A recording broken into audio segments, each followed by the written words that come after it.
Likkutei, Behar, page Mem, bottom of the first column, is base.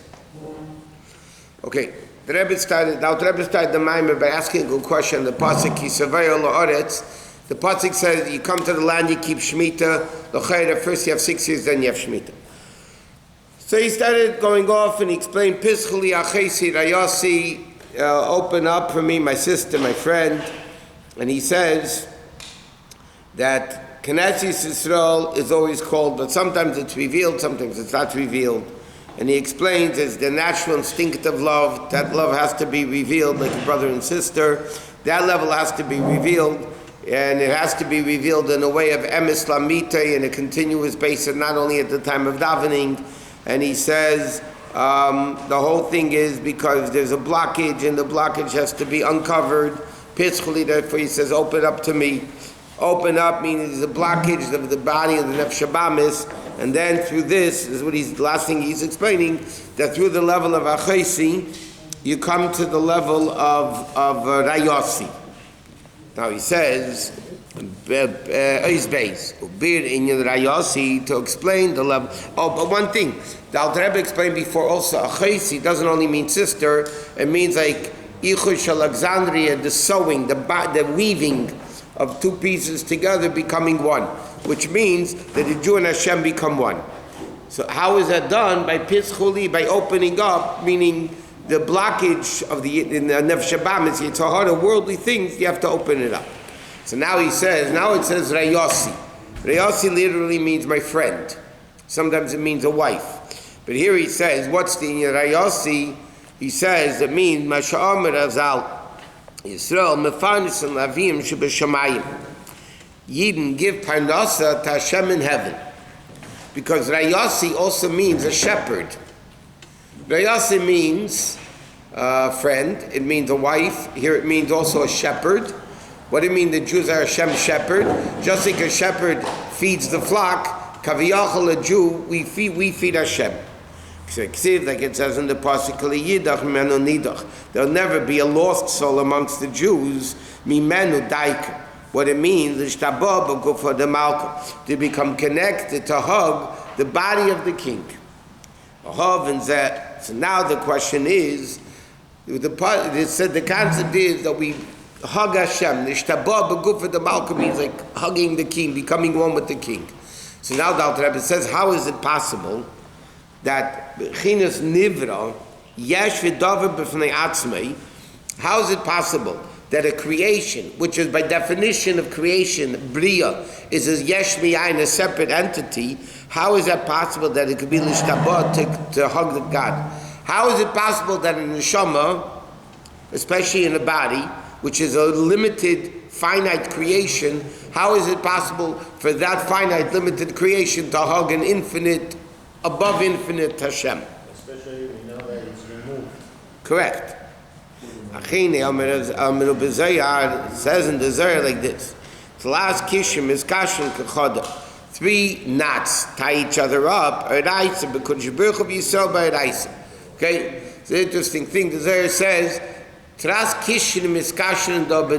There's 3 things that are the 3 knots that bind 3 things together. Okay, Hashem and Torah to the Jews. So before we go further, so the famous question is asked, that's only 2 knots. If you have 3 things, A, B, C, A is tied to B and B is tied to C. So there's only 2 knots. Why does the Zohar say there's 3 knots? So the answer is because Yisrael becomes rebound again with Hashem.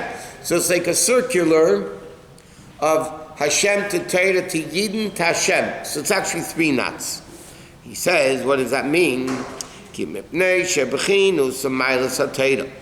the uniqueness and greatness of Torah is Gavayim of Chinas Milas and Madregas and Neshamas Yisrael Michatim Mimakar Chaitzam, from the place where it carved out. Here the Alter Rebbe is explaining Torah is greater than Neshamas, and it doesnn't mean up there, it means down here. The Reis in Chachma Nafkas, because Torah comes from the level of Chachma.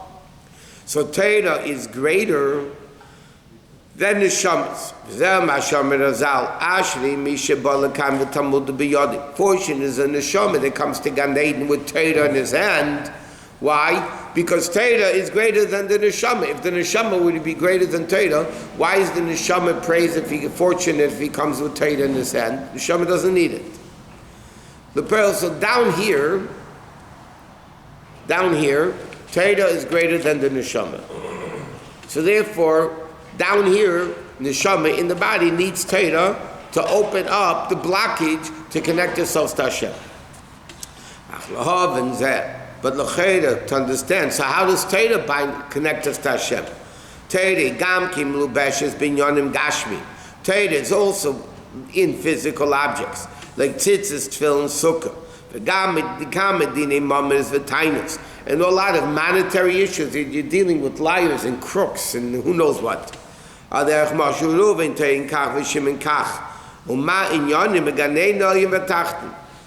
what is, the Gemara says, fortunate is a guy that comes to Gan Eden with Torah in his hand. Which means Torah is greater than the Neshama. But the Rabbi says, what's the fortune of coming to Gan Eden with Torah that you learn down here about cows and horses and liars and thieves? It's a Gashmistic Torah. How does that benefit you in Gan Eden? Okay, so the Rabbi is basically asking, what's the Torah and the Neshama bit? What does it all mean? So he says, Torah is likened to bread, just like physical bread. That a person lives from physical bread. Through this, that it becomes digested and absorbed in the limbs of the person. The same thing, Torah is the food and the spiritual life of the spiritual nefesh, that this Torah should become absorbed in the limbs of the neshama and the spiritual limbs, and return like it was originally, and to this the neshama is able to return to Hashem, go for the malchus to connect to the body of the king, go for the malchus mamish to become absorbed, just like food is only food when you digest it and it's absorbed in the limbs. If you put food as bread on your stomach, it's not going to do anything. If it doesn't digest properly, you're going to get sick. Food functions when it becomes basically digested, absorbed within the limbs of the person, to the extent there's no more bread. It's only blood and flesh. And the same thing in Ruchni is taking you. What does Torah do? Torah is bread. Torah gives the Jew a life that godliness is absorbed, that the neshama becomes absorbed in God, in Hashem, that it becomes completely bought.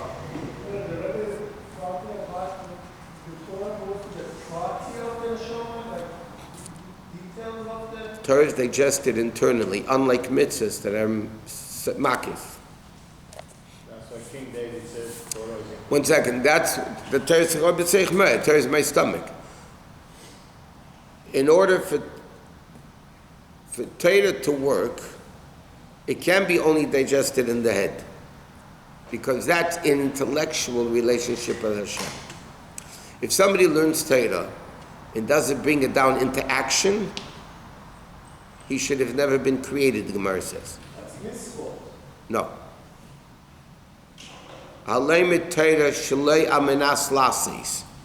If somebody learns Torah without intending, he'll learn about Shabbos, but I'm not planning to keep it. I'll learn about kosher, I'm not planning to keep it. I'm not planning to keep it. The Gemara says he should have never been created. Keeping it is useful. No. What it means is the Torah that you learn has to affect every single part of your mitzvah that you do, every single part of your body. And it has to digest it internally. Okay? Without Torah, mitzvahs don't become, mitzvahs are only makif. 1 second. Mitzvahs are only makif, garments. What internalizes the mitzvahs? What internalizes the mitzvah? How do you do? That's Torah. Torah is the food internalizing the mitzvah. You have sukkos makif, lulav and etzrik, internalize it. You have het tefillin, yad tefillin, it has to come down into action. That's where Torah becomes, the food is when Torah is digested in every single limb, that the person, when they do a mitzvah, does it as bittul to Hashem, not because of their own personal gratification. They should have never been created. I know. Can I finish my sentence? What? Can I finish my sentence? Yes, you could. The concept of Shelo Lishma Shabbat Lishma doesn't work here. It does. But the ultimate, while you're learning Shalei Lishma, yeah, it says in Kabbalah and Chassidus, when you learn Torah for the wrong reasons, all the Torah goes into total klipa. When you learn the wrong reasons, Torah becomes klipa. But because the Gemara said, Mitech Shalei Lishma, Ba Lishma, yeah, it's going to come from Shalei Lishma. You're going to come eventually to learn it Lishma, whether, as Shulchan Aruch says, and Alter Rebbe brings it down to Bein Begil Gozeh, Bein Begil Lagach, and whether this time around, the next time the Neshama comes around, so that then it re-elevates all the Torah that you learned from klipa. And it elevates.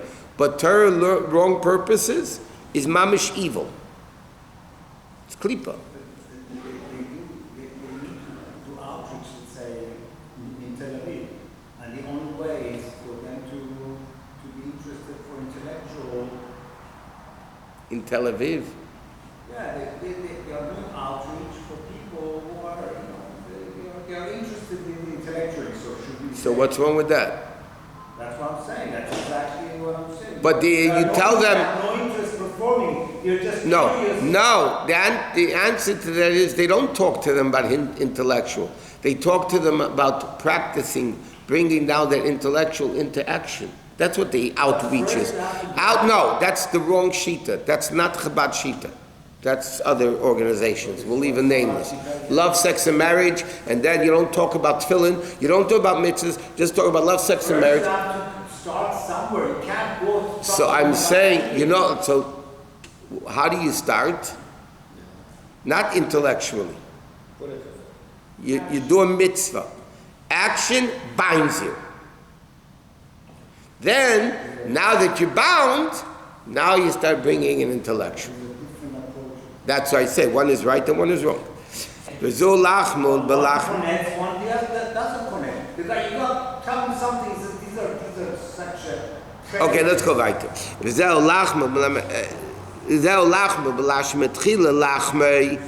First, it's Hashem's bread.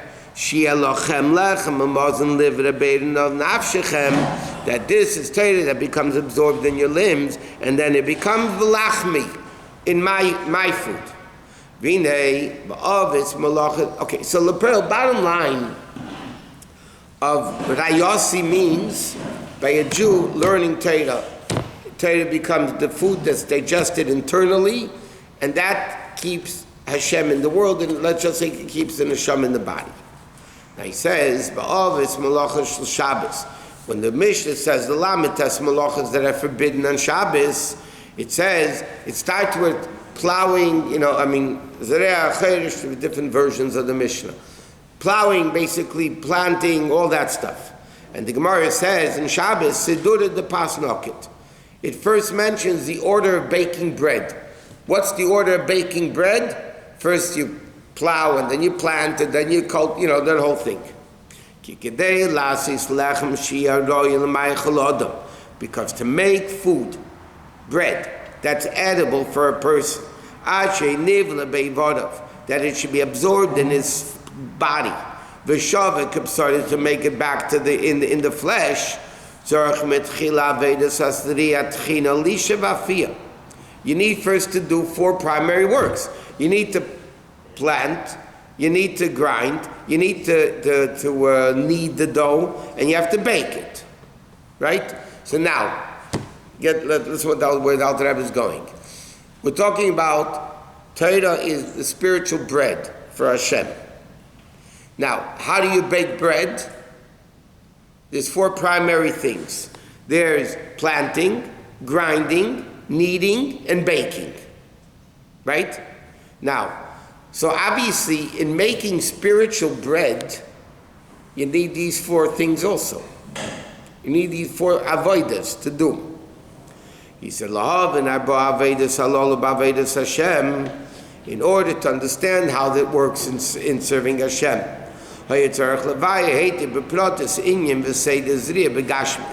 You first need to explain each one of these levels in Gashmis. In other words, by understanding what planting is in Gashmis, we'll understand the way it is in Ruchnius.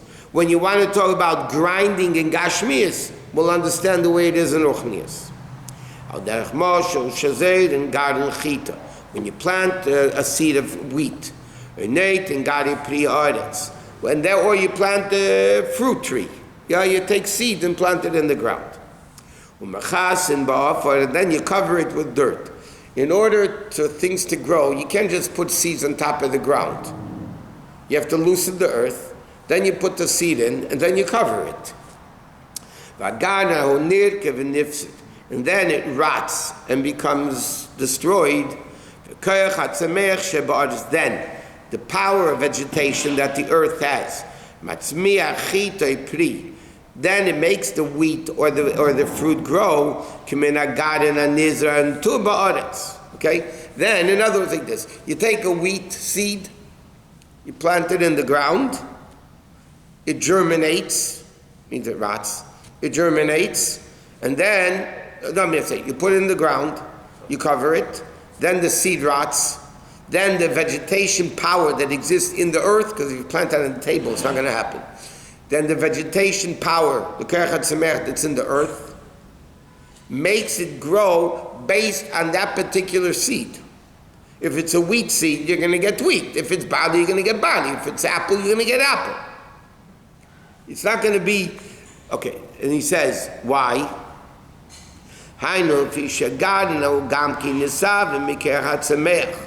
Why? Because this seed, where did the seed come from? From a previous wheat, from a previous apple. That means, therefore, therefore the seed itself has this power of vegetation to grow. But then the kerchat semech got ruined. It only becomes a seed. But in this seed is the potential power of vegetation that the seed itself has, even without the vegetation of the earth.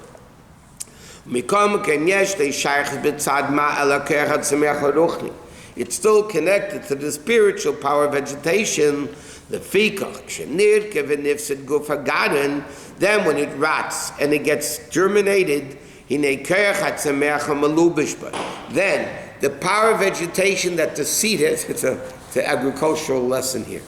Then the power of vegetation that's in the seed rots, and therefore it becomes bottle then it becomes bottled to the power of vegetation that the earth has. It becomes a sata from below.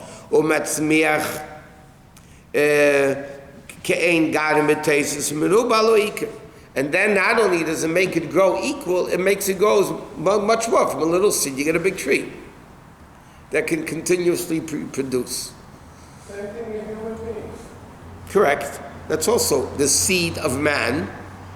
That is last week's, this past Shabbos is a picture of a mitipet srucha, a putrid drop, and then it becomes bottled in the woman to the power of that. So the husband basically reveals within the woman the power of creating, to create a baby exactly like it works in the ground. The seed has to germinate. There has to be a seed srucha, germinates, and then it becomes bottled, like the Alter Rebbe is saying here, it becomes bottled to the koach of vegetation that the earth possesses by itself, and then it is able to produce much more vegetation than the seed itself is. Right, why does the Alter Rebbe say that the koach of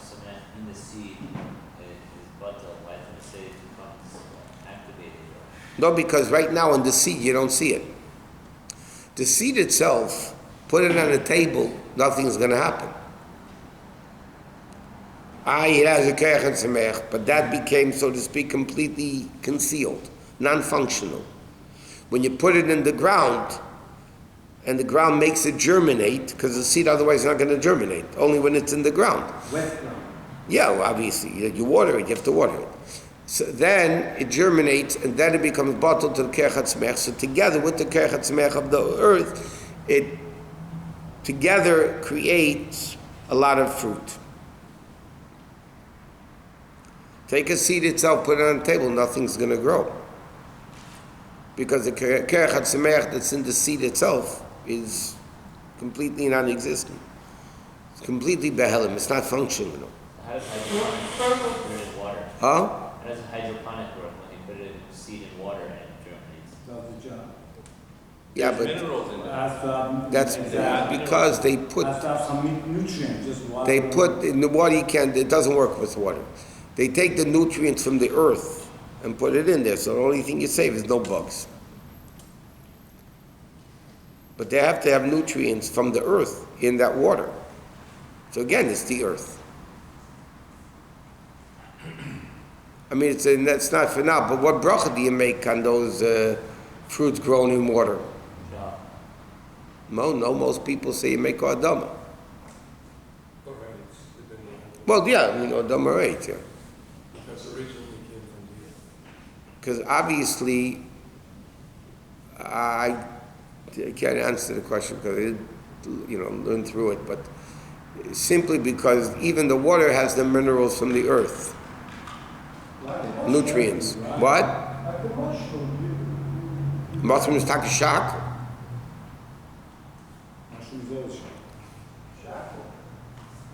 Because it doesn't come from the earth, it grows on top of the earth, just happens to be grows from the air. But this is different. Mango is the shapul or mango? mango, Mangoes are eights. big tree. I know, is mango or? Maybe the country Mongolia you make a shakal. No. I don't know, mangoes are eights. Okay, Imaya got, now, Papaya, is papaya shapul? I heard papaya shapul, even though it's big on the tree. papayas are eights. I know, it's big, but I heard it's shapul. So you heard wrong. No, maybe it's mixed in a fruit salad. No. They said that. Okay, let's go. We're not learning brachas now. V'chein matzmiach kol minei peiros b'kamet b'minei matamim. And then it grows many different flavors. V'gavim v'reach kein agadim. And then not only that, when it grows from this germinated seed, it has the texture of the original fruit that the seed came from. It has the color, it has the taste, the smell, everything. If it's an apple seed, matzmiach tapuchim. If it's a grape seed, matzmiach anovim. He says, even though take an apple seed, it doesn't look like an apple, it doesn't smell like an apple, it doesn't taste like an apple. If you would eat the seed, it's not going to taste like an apple. So how from this seed comes an apple that looks and tastes and acts like an apple, so to speak.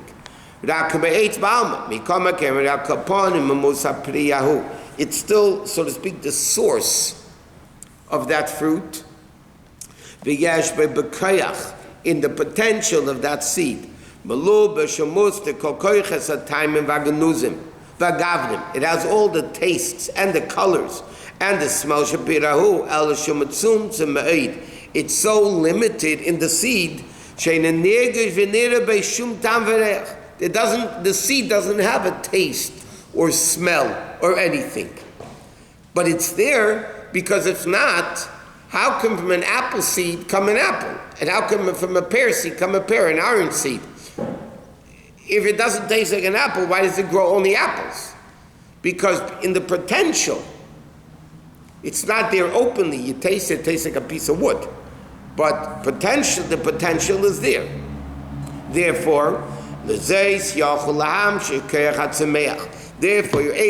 seed is able to bring down the kerech hatzameach, the power, the source of vegetation and the power of vegetation in the earth, sheyatzmiach haper shalagar nahu, b'chol in your name, then it will grow exactly this fruit. B'time b'berech mamar shalem b'lishim has to be tzimtzum klal. So he's saying like this: the earth itself, even though there's kerchat semeach, it can't plant apples or pears or oranges. It needs the seed.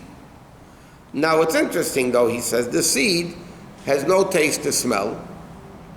It's bitter. Whatever, it's like you said, it tastes like that tree itself.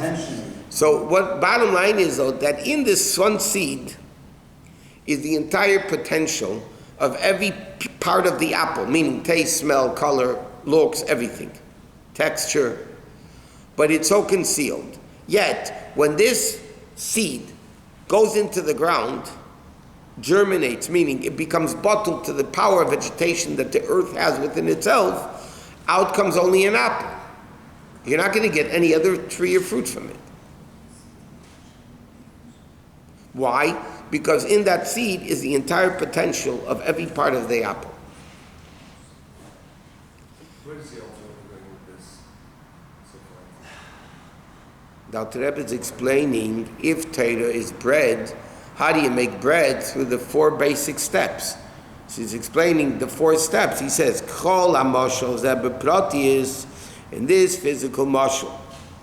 He's bein in ha-maskal b'avedas Hashem of Torah. How it has to work by Hashem and Torah. Stage number 1 is you have to germinate. You have to become completely bottled. The original question is, if Torah, how come Torah is not ready to go? What, you have to process Torah just like bread? If Torah is like bread... If Torah is like bread, Torah needs to be processed. Just like bread... Not Torah itself. Torah to create the bread within the person needs to be processed. It's already enough for me to check. Let me 1 second. It says, it's a simple thing, in Chassidus, it's later.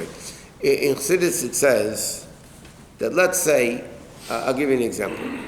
The Rebbe is verbringing. Yeah?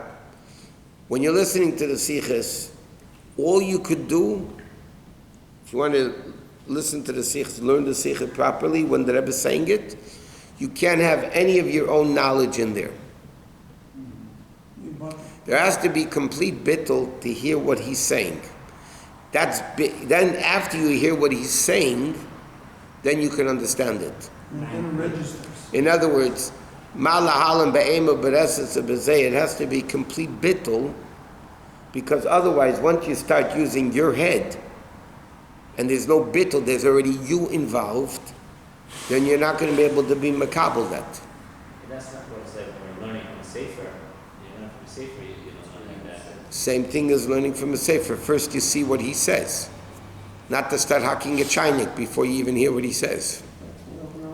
First you need to hear what he says, and then you digest it.